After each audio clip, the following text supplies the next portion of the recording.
Hello friends, आज मैं अपने चैनल पे एक छोटा सा नया टॉपिक लेकर आई हूँ। पृथ्वी की आंतरिक संरचना। मैं इसी टाइप के छोटे छोटे टॉपिक लेके आऊँगी और इसमें मैं डिटेल में आपको इसकी जानकारी दूँगी। तो चलिए स्टार्ट करते हैं। पृथ्वी की आंतरिक संरचना। पृथ्वी के आंतरिक भाग की सही जानकारी प्राप्त करना संभव नहीं हो पाया है। अफ्रीका की सोने की खदान भी 3 से 4 किलोमीटर तक गहरी है। इससे ज़्यादा गहराई में जाना भी संभव नहीं है। जैसा कि जानते हैं कि पृथ्वी की गहराई में जाने से तापमान बढ़ने लगता है। अभी तक का गहरा ड्रिल भी आर्कटिक महासागर के कोला क्षेत्र में 12 किलोमीटर का हो पाया है।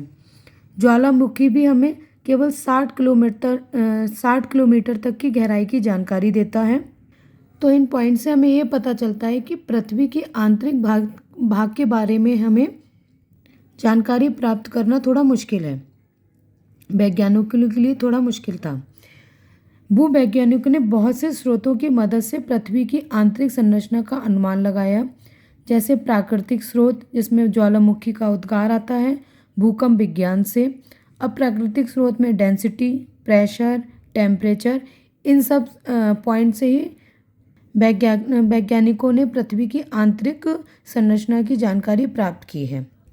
आगे बढ़ने से पहले हम ये समझ लेते हैं डेंसिटी क्या होती है।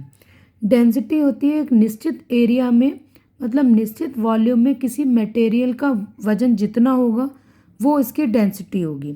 जैसे जैसे डेंसिटी बढ़ेगी प्रेशर भी बढ़ेगा, प्रेशर बढ़ेगा तो टेम्परेचर भी बढ़ेगा। तो हमें इससे जानकारी मिलती है कि वैज्ञानिकों ने देखा कि पृथ्वी के बाहरी सतह से आंतरिक सतह की ओर जाने पर डेंसिटी बढ़ती है और डेंसिटी बढ़ेगी तो प्रेशर भी बढ़ेगा। इससे पता लगा कि पृथ्वी का आंतरिक भाग भारी धातुओं से बना है। पृथ्वी की सतह से आंतरिक भाग की ओर जाने पर प्रति 32 मीटर पर 1 डिग्री की वृद्धि हो जाती है। पृथ्वी के आंतरिक भाग 3 भाग से मिलकर बना है, क्रस्ट, मेंटल और क्रोड। जो पहला भाग है उसको क्रस्ट कहते हैं, उसके बाद के भाग को मेंटल कहते हैं और जो सबसे निचला भाग है उसको हम क्रोड कहते हैं। अब इसके बारे में हम डिटेल में जानकारी लेंगे कि क्या क्रस्ट होता है, मेंटल होता है और क्रोड होता है। क्रस्ट ये ठोस परत पृथ्वी का बाहरी भाग है।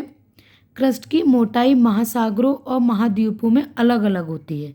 महासागरों में कम होती है और महाद्वीपों में ज़्यादा होती है। क्रस्ट का निर्माण सिलिका तथा एल्युमिनियम से हुआ है, इसलिए इस परत को हम स्याल कहते हैं और इस परत को लिथोस्फीयर के नाम से भी जाना जाता है। इस परत की जो डेंसिटी है, जो घनत्व है, 2.75 से 2.90 तक है। फिर आता है इसकी निचली परत मेंटल। क्रस्ट के निचले भाग को मेंटल कहते हैं। पृथ्वी के आयतन का 83% तथा द्रव्यमान का 67% भाग यही होता है। मेंटल का निर्माण सिलिका तथा एल्युमिनियम से हुआ है, इसलिए इस परत को सीमा कहा जाता है। इस परत को पायरोस्फीयर भी कहा जाता है। इस परत का घनत्व 2.90 से 4.75 तक होता है। इसे ही वाइट ऑफ द अर्थ भी कहते हैं। अब आ जाती है हमारी इससे निचली परत क्रोड। इस मेंटल के निचले भाग को क्रोड कहा जाता है। ये भाग पृथ्वी के निचले मेंटल से पृथ्वी के केंद्र तक जाता है। इसका निर्माण निकिल तथा लोहे से हुआ है, इसलिए इसे निफे कहा जाता है। इस परत को बैरी स्फीयर कहा जाता है। इसका घनत्व 11 से 13 तक है। एक इम्पॉर्टेंट नोट है, ऑस्ट्रिया के भूवैज्ञानिक स्वेस ने ही पृथ्वी की आंतरिक संरचना को 3 परत स्याल, सीमा तथा निफे के माध्यम से समझाया है। तो आज हमने एक ज्योग्राफी का एक छोटा सा टॉपिक पढ़ा, पृथ्वी की आंतरिक संरचना। आई होप आपको ये टॉपिक समझ आया होगा और मैंने इसके कंप्लीट नोट बनाए हैं जो मैं अपने इंस्टाग्राम चैनल पर भी डाल दूँगी।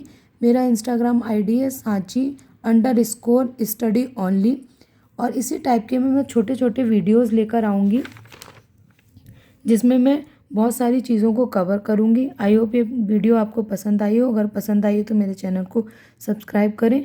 Thank you.